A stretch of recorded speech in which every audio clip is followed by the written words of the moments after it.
हम में से काफी सारे भारतीयों का एलआईसी जो है वो पिछले 30 से 40 सालों से साथ ही रहा है और हमारा कोई ना कोई जानकार या फिर दूर का रिश्तेदार एलआईसी एजेंट जरूर था और उन्हीं की वजह से हमने या फिर हमारे पेरेंट्स ने एलआईसी की पॉलिसी करवाई थी। आधे लोगों को पॉलिसी करवाने के 5 से 6 साल बाद समझ में आता है कि यार कहाँ फंस गए और बाकियों को तो समझ में ही नहीं आता और जिनको समझ नहीं आता उनमें से भी मेजोरिटी लोग ऐसे हैं जो 2 से 3 साल बाद प्रीमियम देना ही बंद कर देते हैं। पर यही प्रॉब्लम बाकी कंपनियों के साथ भी है। पर एज ऑफ मई 2023 एलआईसी जो है वो इंश्योरेंस मार्केट का 50% हिस्सा कंट्रोल करती है। इसका मतलब हम भारतीय जो प्रीमियम पे करते हैं हमारे लाइफ इंश्योरेंस का वगैरह उसमें से 50% हिस्सा एलआईसी का है। अब लाइफ इंश्योरेंस जो है वो 3 तरीके के होते हैं, टर्म, ट्रेडिशनल और यूलिप। टर्म इंश्योरेंस सबसे आसान होता है। इसमें आपको एक फिक्स समय के लिए प्रीमियम देना पड़ता है और आपको इंश्योरेंस कवर मिलता है। इसमें आपको डेथ कवर मिलता है। जितने समय के लिए आप प्रीमियम भर रहे हो उस समय के दौरान अगर आपको कुछ हो जाता है तो आपके फैमिली को जितने का भी आपका कवर है उतने पैसे मिल जाएंगे। पर अगर आपको कुछ नहीं होता है तो आपको किसी भी स्थिति में आपके पैसे वापस नहीं मिलेंगे। अब ट्रेडिशनल इंश्योरेंस में profit, money back, whole life, endowment, guaranteed plan होते हैं। अब ट्रेडिशनल इंश्योरेंस में क्या होता है, आपको 2 चीजें मिलती है, आपको डेथ इंश्योरेंस कवर भी मिलता है और मान लीजिए आपको कुछ नहीं होता है तो ऐसी स्थिति में आपको आपका प्रीमियम भी वापस मिल जाएगा। अब कितनी राशि मिलेगी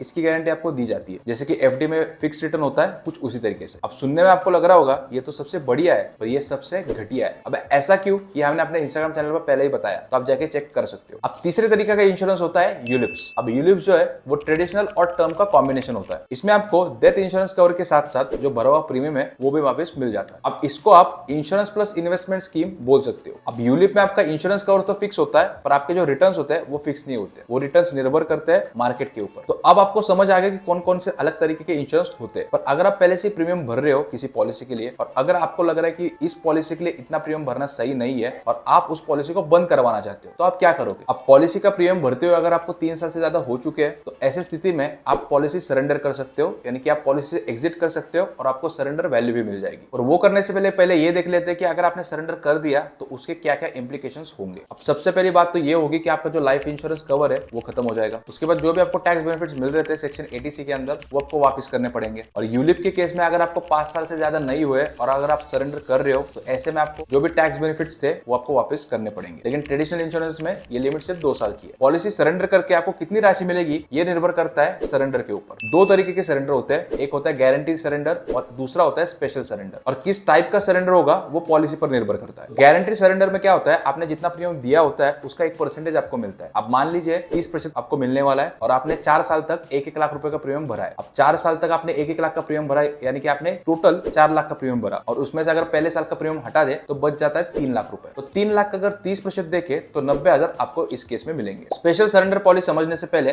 2 टर्म्स का मतलब समझते हैं, पेड अप वैल्यू और टोटल पेड अप वैल्यू। तो अगर आपने 3 साल लगातार प्रीमियम पे किया है और अगर चौथे साल आप प्रीमियम पे नहीं करते हो तो चौथे साल आपकी जो पॉलिसी है वो लैप्स हो जाएगी और उसको बोला जाता है पेड अप पॉलिसी। उदाहरण के लिए अगर आपकी पॉलिसी में जो सम एश्योर है वो 10 लाख का है और आपको 20 साल प्रीमियम पे करना था लेकिन आपने सिर्फ 10 साल प्रीमियम पे किया, तो ऐसे केस में जो आपको पेड अप वैल्यू होगी वो होगी 5 लाख। और अगर उतने टाइम में कंपनी ने कुछ बोनस अनाउंस कर दिया तो वो 5 लाख रुपए प्लस वो बोनस वो जोड़ के वो टोटल बन जाएगा टोटल पेड अप वैल्यू। अब स्पेशल सरेंडर वैल्यू इस टोटल पेड अप वैल्यू का कुछ प्रतिशत होता है, लेकिन ये प्रतिशत कितना होगा ये निर्भर करता है उस पॉलिसी के ऊपर। पर पहले 2 साल तो ये 0 ही होता है, फिर 3 से 8 सालों में ये 50% हो जाता है और 12 से 13 सालों के अंदर ये 75 to 80% हो जाता है। तो अगर पुराने एग्जांपल में ही देखें तो मान लीजिए आपकी 20 साल की पॉलिसी थी, आपने 10 साल का प्रीमियम पे किया, सम एश्योर्ड था 20 लाख रुपए, तो पेड अप वैल्यू बन जाती है 5 लाख रुपए और उस 10 साल में आपको एक बोनस मिलता है 50,000 रुपए का। अब टोटल पेड अप वैल्यू बन जाएगी 5,50,000 रुपए और 10 साल में अगर सरेंडर वैल्यू का हम लोग 70% माने तो 5,50,000 का 70% यानी कि आपको मोटा मोटा 3,85,000 रुपए मिल जाएंगे। अब ये सब तो ठीक है, लेकिन पॉलिसी सरेंडर कैसे करवाते हैं, ऑनलाइन हो सकता है क्या? पर दुर्भाग्य से इसका आंसर नहीं है। आपकी पॉलिसी जिस भी ब्रांच में सर्विस हो रही है आपको उसी ब्रांच जाना पड़ेगा और जिसके नाम पे पॉलिसी है उनको ही जाना पड़ेगा। अब अगर आपने जाने का मूड बना लिया है तो ब्रांच में जाने से पहले आपको ये सब डॉक्यूमेंट चाहिए होंगे। अब सबसे पहले